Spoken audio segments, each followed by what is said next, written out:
Welcome to this week's edition of Mountain Outhouse News. I'm your host, Jam Jam. This is the crazy to happen in running this week. This week's stories include Greg Cummings' 3.6 million feet of climb, Little Debbie talks Barkley marathons, and the AZ Rock and Roll Half Marathon debacle.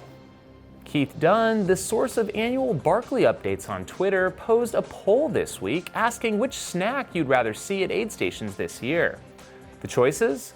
Little Debbie, M&M's, Moon Pie, or Pop-Tarts? Well, not to let the opportunity slip by, Little Debbie chimes in once again. They did so once before. They retweeted this time saying, why are we losing? OCPs are the best choice for this by far. That's oatmeal cream pies. That garnered some attention via Little Debbie's over 200,000 followers, and they shot to the top of the poll, winning with 54.5% over Pop-Tarts with 21.9%. Later, Little Debbie retweeted the final poll saying, "We did good work here." Obviously, amazing stuff watching big companies interacting about the Barkley. Love it. This just in from the Hard Rock 100 course, the iconic overhang rock on Camp Bird Road has apparently seen a rock slide and some of the landmark has been destroyed. This was posted by Six Basins Project on Facebook, but some of it refuted by local Chris Price, saying the photo is misleading and the majority of the overhang still exists. I guess we'll see when the dust clears what's left. We've been talking about him all year, but he's finally hit 365 days of hitting the incline in Manitou Springs, Colorado, and we're ready to reveal his final total. First, the former record held by Roger Austin was 1,719 trips, and Greg smashed that with 1,825 summits in a one-year period. Considering each trip is about 2,000 feet of climb, Greg climbed over 3.6 million feet this year, which likely has to be up there with the most vert climbed by anyone. I'm just stunned, folks. Amazing work, Greg. Thanks for inspiring. Ahead of his marathon debut next month at the Olympic Trials, Jim Wamsley hopped into the Arizona Rock and Roll Half Marathon this weekend for a tune-up and test of his road fitness. Well, he came out swinging, running a 1:02:18, setting a new PR and certainly raising some eyebrows of the skeptics. But wait, what's this? His Strava shows only 12.9 miles. Turns out the course marshals at Rock and Roll effed up, placing a cone at the sole turnaround point on the course in the wrong spot, meaning the certified route was 286.5 meters short. Ouch. Translates to maybe 40 or 50 seconds, but either way, Jim likely PR'd by over a minute, and the small error just leaves it all that much more of a mystery leading into the trials. What do you think, Outhouse Nation? Does this Ultra Runner of the Year have a shot at making the Olympic marathon team? Let me know in the comments. After this past weekend and the Houston Marathon, the Olympic Marathon Trials qualifying window is now closed. An additional 42 athletes qualified in Houston at the last minute, and we'll have to turn around to run again in Atlanta next month. Total of 511 women, 260 men have qualified, and we'll look to toe the line February 29th. Obviously, a hot topic is shoes, and we'll likely see a slew of Nikes in the field. According to Crazy Daisy on Twitter, it may not just be Vaporflies, but possibly also the Alpha Fly. That's reportedly the shoe Kipchoge wore at the Ineos 159 sub 2 hour event. This might give wearers even more of an advantage than before. In another treadmill stunt, Anthony Famigletti of Reckless Running followed up his insane 355 treadmill at December's The Running event, this time with a 2-mile attempt, and smashed out an incredible 8-minute 24-second time. Head over to the @RecklessRunning Instagram for the finish video. Now for a disturbing and possible crime story on the running front. This coming from Australia. A runner found homemade spikes on a local trail while running hidden amongst leaves. These devices featured nails driven into wine corks in such a way that it would impale a foot if stepped on.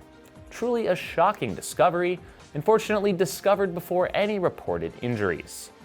Let's move on to some races from last weekend. First, the Heart 100 in Hawaii. The course this year was a muddy mess, but despite that, we saw a sub 24-hour win time from Solomon athlete Trevor Fuchs. In 22 hours, 4 minutes, he was 33 minutes ahead of Nate Jacqua, and third place went to Brandon Stepanowicz in 23:28. Gary Robbins was out there, but just regaining form, finishing 2 laps for 40 miles. On the ladies' side, Anna Albright won in 28:55, followed by Denise Barassa in 32:03 and Susanna Bond 32:19. Apologize for the pronunciations. Back in Arizona at the Coldwater Rumble 100-miler, we saw the 4th fastest all-time performances by both the men's and women's champs. After leading through 60-plus miles, Karl Meltzer pulled the plug with a sore IT band, making room for Drew Fraze to take the win in 18:17. For the women, Kristen Anderson finished her first 100 in a winning time of 21:29. Next up, Hong Kong 100K, first race in the 2020 Ultra Trail World Tour, or UTWT, featured quite an international field up front, with women's winner Fu Zhaohyang of China setting a new course record in 11:28. Second was Veronika Vajovica of Slovakia in 11:47, and third, Ragnar de Botts of Netherlands, 12:03. For the men, it was an all-China podium featuring Pei Huanyu winning in 10 flat with a new course best, followed by Jing Lang in 10:33 and Guo Mendang third in 10:38. Top American was Jared Hazen fifth in 11:04. Another week, another lottery. The 41st Wasatch 100 field was selected via an in-person lottery, which was also live streamed onto YouTube. If you're interested, you can watch it over in its entirety, 1 hour, 43 minutes and some change. I like that they use an old school hand spinning wheel to select tickets. There were 580 lottery applicants, 27 of those automatics, and 371 spots up for grabs, meaning 67% got in.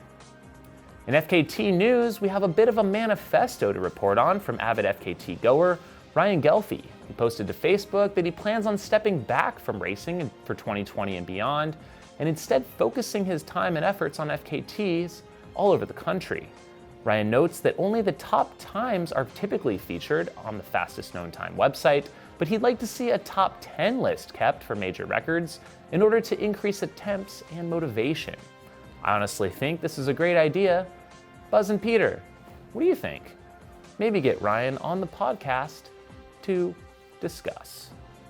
Ryan also reported he will be targeting Rogue River Trail, Cactus to Clouds FKT, Mount Shasta, Ruby Crest Trail, Tahoe Rim Trail, and the Arizona Trail. Hell of a lineup. This week in Clean Sport, we turn to obstacle course racing with some news from the 2019 Spartan World Champ Nicole Miracle, who commented on a new requirement from World OCR to require athletes to take an online class about health and doping, but apparently not doing drug testing at their championship race. Also, the champs are being held in Russia of all places.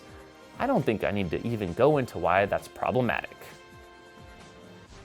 The Hong Kong 4 Trails event is taking place now over 4 long-distance trails across the mountains in and around Hong Kong.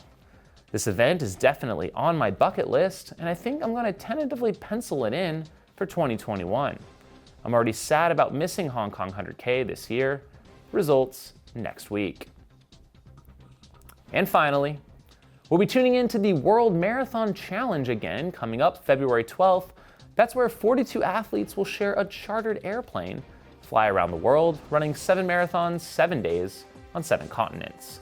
Classic. Thanks for tuning in to episode 180 of Outhouse News. The show would not be possible without the support of our Patreon contributors who help with the production of this show each and every week. Join the Patreon crew at the link below for as little as $2 per month. Huge shout out to our $50 level supporters, Squirrels Nut Butter, Brian Sands, Mark Grabowski, and the Twisted Fork Ultra out of Park City, as well as our $25 level supporters, Bluebird Running Company, Sean Trujillo, Carrie Savage, Renee Feint, Casey Carter, and Jeff Holbrook. Thanks for checking out the show, and we'll see you next time. If you have crazy stories to share or a question or feedback for the show, leave a comment below. And finally, if you'd like to own this custom pair of Jam Jam sunglasses, French fries, complete with the signed certificate of authenticity, check out the link in the description. Have a shitty week.